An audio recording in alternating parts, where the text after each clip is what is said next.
beledka buurxakab ee gobolka baa ayaan geegis rasmi ah xadagan gudgooy xarunta warshada biyo caafiga kaba iyadoona taasi iyo hirgelin ganacsatada deegaanka munaasabada ragjarkeena qayb galay gudoomiyaha maamulka beledka buurxakab Ibrahim Maxamed Saamo usana goobta gudoomiyaha maxalliga ganacsatada deegaanka dadaalada horumarinta kooda deegaanka usana tilmaamintan qayb ku ah horumarada joogtada ee markaasiga talaabsayta buurxakab usana maxalliga ganacsatada hirgeliyay warshada biyo caafiga kaba warshadii biisafeenta oo hakaba ya roogna ya harag jarje roogna alxamdulillah geega harag jarni wal eedan wanaagsumo may baantanka maxanaga ganacsatadii juhdi ka biiday warshad weyn badan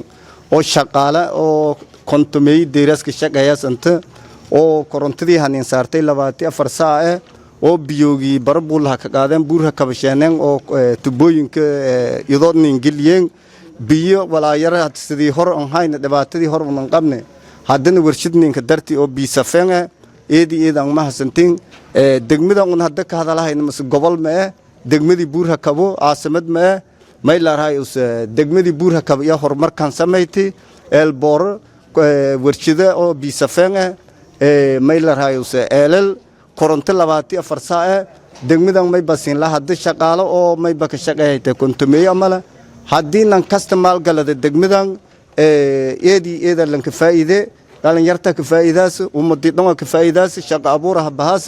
may basin la dal iyo dibadda dadku roogan maalgashi ay ka sameeyay degmada buurha kaba bati meelaha ku qobdo roogda horumarsha wala taabado kor horumar la taabado kor iyo ka argahayna ummadana argahayto horumar la taabado kor wal badan aan dhiman walaay dhiman ay dhamaastiraysa dalin yartana shaqan hadla oo maalin walba in shaqada intii oo waadno wal ayna si ay gurna ma may baante iyo boqolkiiba boqol an kama hanaga ganacsatadii oo ishilqaantay biisafeenkan sameeytay ya iyadan kama hanaga oo eelkan ka dadaali oo juhdi ki biyan korontadan juhdi ki biyan awal hor koronto ma lahaday jarna degmadan hadda 24 saac koronto la tahmiin maalin damaane la ta biyita booyin la ta biisafeesa la ta may basin laha bi aafi meel kalanka gadataan hadda shakhs ahaantay gadoomiyahan lama boqol kartuunga qaada bi meel kalma ka dhama doon hadii ilaahay yar warshadan may basin laha koron qaada ganacsatada bi eedan wanaagsan oo daawile tayile oo la ka tahdari ya yalan bi lamad amala marka may ba wala saanahan bi safeeskan oo hakaba biyo ka gadada dadka reer buurha kab may ba meel kalanteen ka qaada doonaan maleeyana maalana koowka geega ka bilaawtay meel kale horta biiman doonada hadii ilaahay yar markay signa degmadin ay hormariyay tukaan kasta seen may ba fadane biyo hakaba ka aragna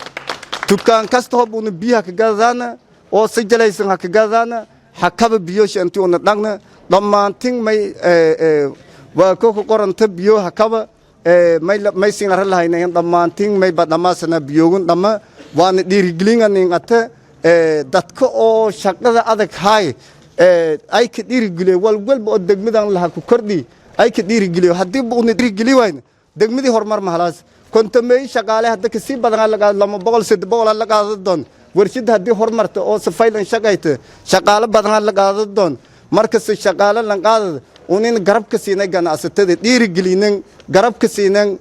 may la rahay usoo banaan ilaa danka markii wal qabad leey banaan ilaa ay lanka tabnay garab surugnay dadka kalmay bal dal dibad roogan magaaladii maalgashi ka sameeyay magaaladii hadda dhaqaaqdi wal yar may baniin dhamana magaaladan hotel la ka rafaaday dadkii kooy meel digaw male hotelna intii la ka dara oo hotel tayile la dhis ya yadan rajaya hotel caalami intii la dhis injineerkii dhis lahayn rooga may baanta hilmaamay eedan ka mahnaga injineerkii warshadan dhisi safeentan dhisi eedan ka bahnaga waan ibal surinye juhdi badan ka bi marka eedan mahsanta ka la injineer wada aragtaan warshad baa laga hirgeliyay halka hakaba magaceeda la yiraahdaa dadku wax isku qaldaan caafida iyo hakaba caafi waa kan been xamar ku yaala laakiin tan magaceedu waa hakaba bulshada hadda halka ka soo qayb gashana aad iyo aad baan u salaaminaa muhiimadda koowaad waa mar wax soo saartiga dalka oo gobolka faa'iido weyn u ah mar dhalinyarada oo shaqo abuur ka sameynaysa barayti ka sameynaysa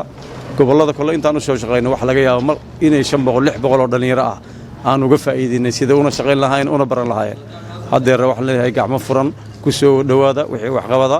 Allahu musta'aan warshadada waa aragteen noocyada ka kooban tahay gudoomiyaha iyo dadka iyo dhammaan waa salaamaya degmada Buur-Hakaba wali oo 2026 geeka oo sharafneen wanaag badaneen sigaar degmada Buur-Hakaba iyo shacabshe iyo maamulshe ini maalin oo maalin biid oo biyoogiisan ogaytan meel u saaka bilawday barbuule oo meel badan hamari ini kooy ini oo muxuu ahay warshad oo biyo sifeeyas